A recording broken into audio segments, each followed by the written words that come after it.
All right, this is sections 10.5 and 10.6, which are both over scientific notation, and we are going to squeeze them into one lesson today because the topic is actually very simple and a great topic to end the school year on. I'm very excited. This is our last lesson of the year before we have a review and then obviously your test. And it's over scientific notation. This whole chapter has been about exponents, and we've done exponent properties so far. Now we're going to use positive and negative exponents when we write numbers in scientific notation. So what is scientific notation? Well, some numbers are too long to write in standard form. Standard form is how we normally write numbers. For example, the U.S. national debt. As of yesterday, it was $21,273,526,544,822. That's a lot of money.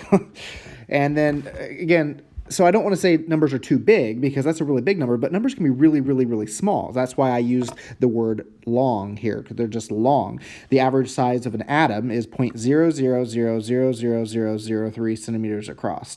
You can't even see it. That's how microscopic it is. When we're talking about atoms or molecules or cells, we're talking about really, really small numbers. And so these numbers are long, and when you write them in standard form, it could take up a whole page of your paper. So we're going to talk about scientific notation today. A number is written in scientific notation when it's represented as a product of a factor and a power of 10. So you recognize the word product and factor. That's used when we are talking about multiplication. The factor must be greater than or equal to 1, and it has to be less than 10, and that's actually up here in this box here. So the factor is the first part. This is the factor. That number has to be greater than or equal to 1 and less than 10. And what that means is basically the number in front of the decimal point can only be one digit. Okay, so it can be 1. It can be 1.3. My 3 didn't look very good there. 1.3. It could be 9.99, but it can't be 10. Can't be 10.3, because if it was 10.3, you could write it as 1.03. So again, you can't have numbers that are bigger than 10. It has to be between 1 and 10, which it includes 1, does not include 10. And then the exponent can either be positive or negative, and that's why it says it has an integer exponent, because that's what integers are. Not decimal exponents, integer exponents. Now, this may seem very new, but it's very, very easy to use. All right, so how does it work? Well, since each place value is a power of 10, the exponent moves the decimal that many places. Remember, when you're multiplying by 10, usually we think of adding zeros, right? Really what's happening, every time you multiply or divide by 10, you move the decimal that many spots. So multiply by 10, you move it 1 decimal place. Multiply by 1,000, you move it 3 decimal places. If you divide by 1,000, you move it backwards 3 decimal places. So multiplying or dividing by powers of 10 are really easy to do, which is why scientific notation is so easy for us. So if you have a positive exponent, you're going to move the decimal to the right because the number is going to get bigger. If you have a negative exponent, you're going to move the decimal to the left because the number is going to get smaller. And negative exponent, what that really does, it means you're dividing. So that last example I just said where you're moving the decimal to the left 3 times when you divide by 1,000, that would mean that you have a negative exponent of 10 to the negative third. That would mean you're going to divide by 1,000. And that's why we've been talking about negative exponents so far. Okay, so scientific notation, I'm just going to say a times 10 to the n. That's how people typically represent it. And that a is that factor we were talking about. And remember, that factor has to be between 1 and 10. It can be 1, it can't be 10.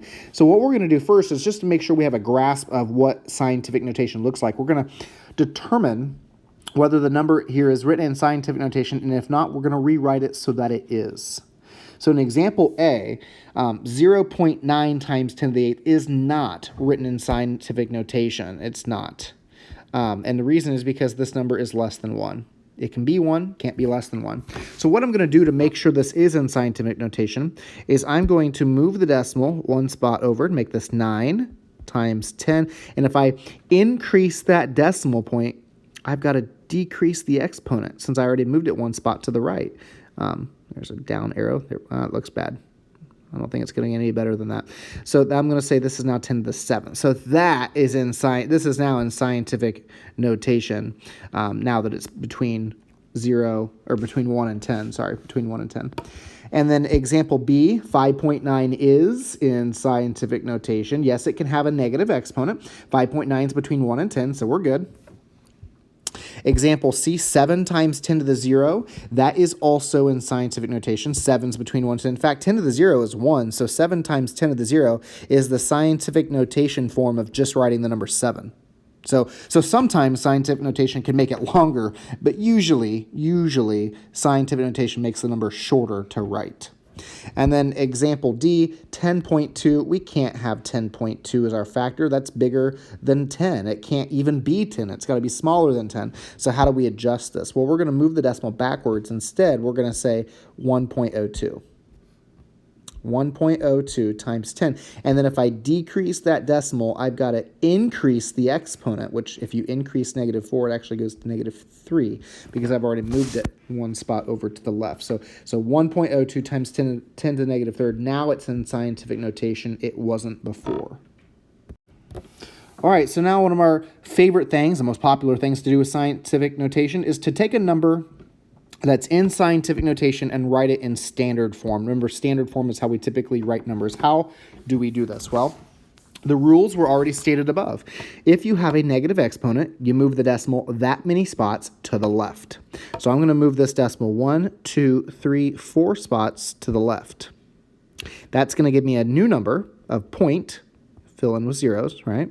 0.00322. That's what 3.22 times 10 to the -4th would be. There, now it's written in standard form.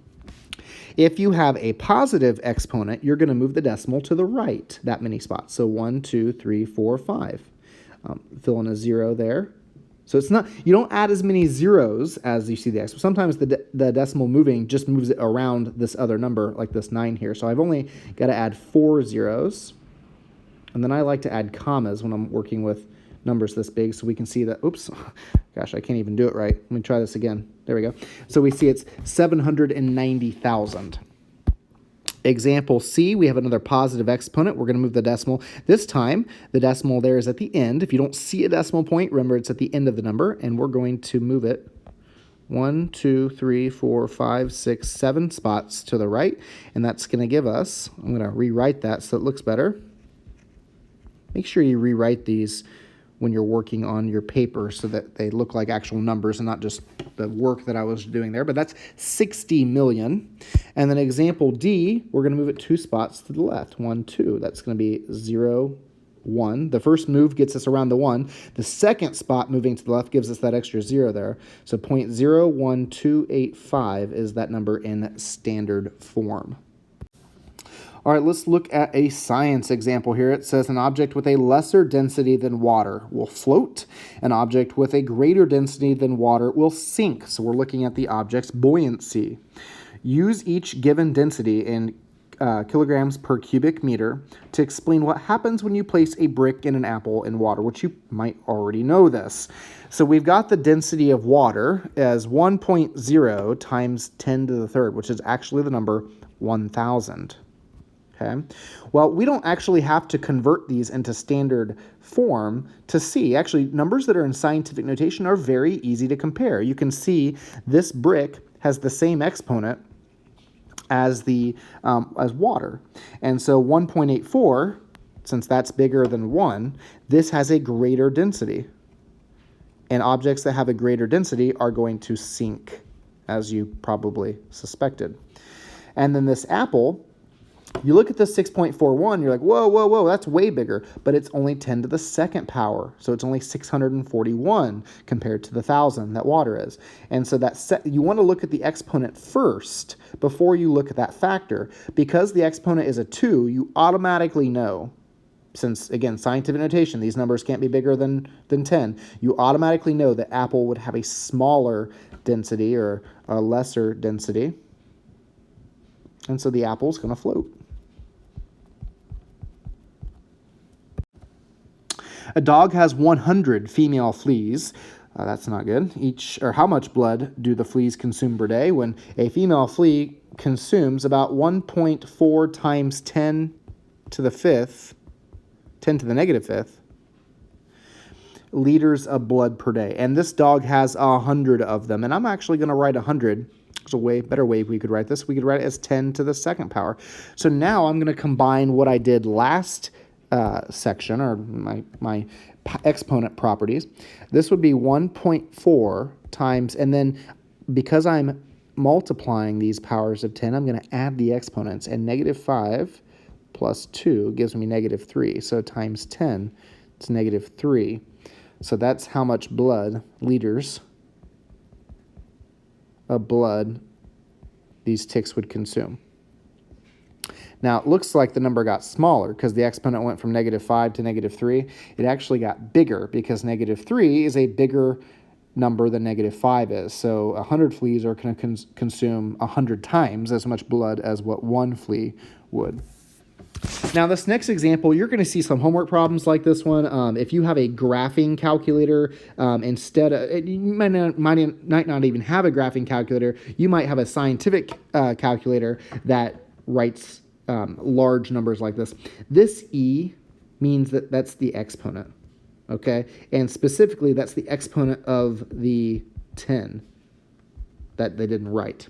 So that's the same as 8.73 times 10 to the 16. So if you see a calculator, usually graphing calculators are the ones that have this big of a screen that says E to the E16, that's saying it's times 10 to the 16th. And it wants to know what that number is in scientific notation. Actually, it should say standard form. We haven't talked about that. So that should say standard form. That's a typo there. There we go. And so then now we're going to move the decimal 16 times to the right. Now I'm not going to do this 16 times. That'd be crazy. What I will notice is that the first two moves are going to get it around the 7 and the 3. And then I'm going to have 14 more moves, right? 16 minus 2, so I'm moving it twice. So if I've got 14 more moves, I got 14 zeros. So first two moves get us around the 7 and 3, and then I'm going to add 14 zeros. 9, 10, 11, 12, 13, 14, and then a ton of commas. We'll see what this number is. So I guess that would be 87 quadrillion, 300 trillion, I guess would be the number. That's a lot. And you can see why it's writing it in scientific notation. And you can see why your calculator does that, because your calculator is not going to have enough room to put all those digits. All right, so now what we're going to do is we're going to write each number in scientific notation. We're going to take numbers that are in standard form. So we went from scientific notation back to standard form. And now we're going to go from standard form back to into scientific notation. That's what we're going to finish this with. That's why they have this as two sections, 10.5 and 10.6. And you can see it's really easy. We should just be able to do this in one section. So here's what we do.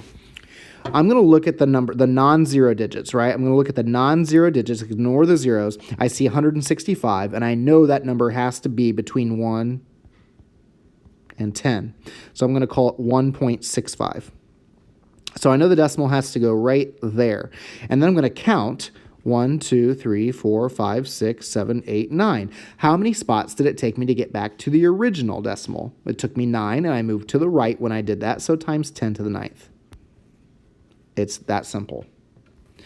So actually, I did not realize that Google purchased YouTube in 2006 for that much money. It seems like a lot of money, but it's really not when you're talking about how much money Google's worth. So that was a good investment for them to purchase YouTube, because we've been using YouTube daily with all this e-learning. In 2004, the Indonesian earthquake slowed the rotation of the Earth, making the length of the day, oh my goodness, 0.000000268 seconds shorter. I don't know what we'll ever do with that time that's been taken from us. So I need to write this number in scientific notation. So I'm going to look at my non-zero digits.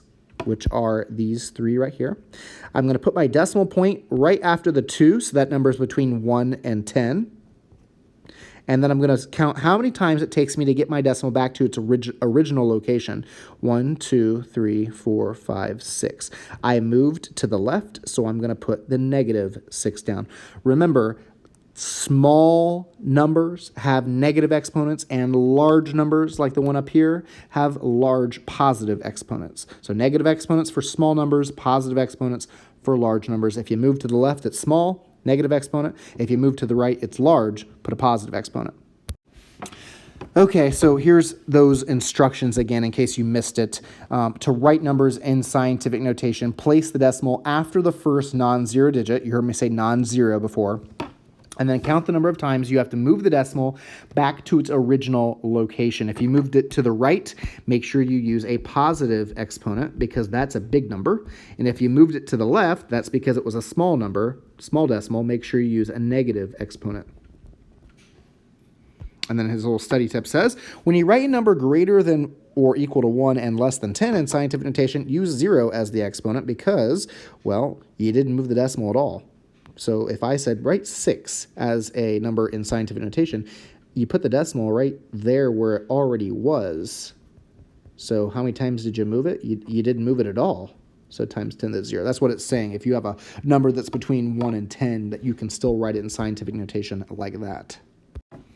All right, example A, put the decimal after the first non-zero digit. That's going to make that number between 1 and 10 if you do that. And then I'm going to move it 1, 2, 3, 4, 5, 6, 7 spots to the right, so positive 7 times 10 to the 7. Don't forget the 10. Example B, put the decimal right after the first non-zero digit. That's right after the 5. I'm going to move the decimal to the left this time 4 times because it's a small number. I had to move it to the left, so -4 because I moved to the left. Example C, put the decimal right there after that first 3, 3.3 times 10 to the 1, 2, 3, 4, 5, 6, 7, 8, 9. -9 because I moved it to the left. And then 683 is going to be 6.83, 1, 2, times 10 to the second, which is 100, and 6.83 times 100 would be 683.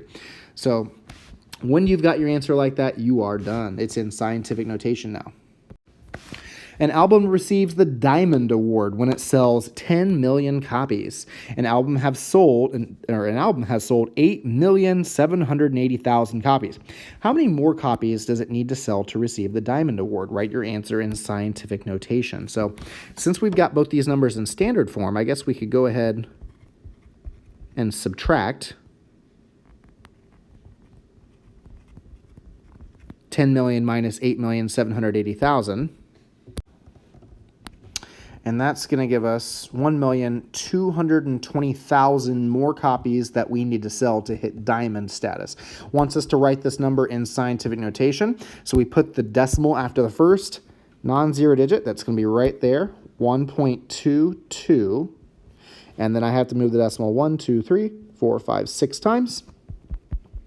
6 is a million, 10 to the 6 is a million, so 1.22 times 10 to the 6th. And we'll end with this one today. It says the table shows when the last 3 geologic eras began: the Paleozoic, the Cenozoic, and the Mesozoic. Order the eras from earliest to most recent. So the earliest, we're looking at the farthest back, right? That would be the earliest. And so I know that it's got to be one of these two with the 10 to the 8th. It's going to have that extra 0. And then once I figure out what my largest exponent is, there's a tie, so I look at the factors. 5.42, 2.51. So 5.42 is the largest one, so that happened the longest time ago. So if I'm ordering it for the earliest, the Paleozoic would be the earliest one, followed then by the Mesozoic, which was also 10 to the 8th, but it was only 2.51. And then the last one, you can see 10 to the 7th there. That's the smallest one. I don't care what this number is. If that exponent is smaller, then it's the smallest one. And that means it was the most recent since it wasn't as long ago. Still a long time ago, but it wasn't as long as the other two. So we're ordering them from least to greatest. And that's a nice thing you can do in scientific notation. It makes it really easy to compare numbers from least to greatest.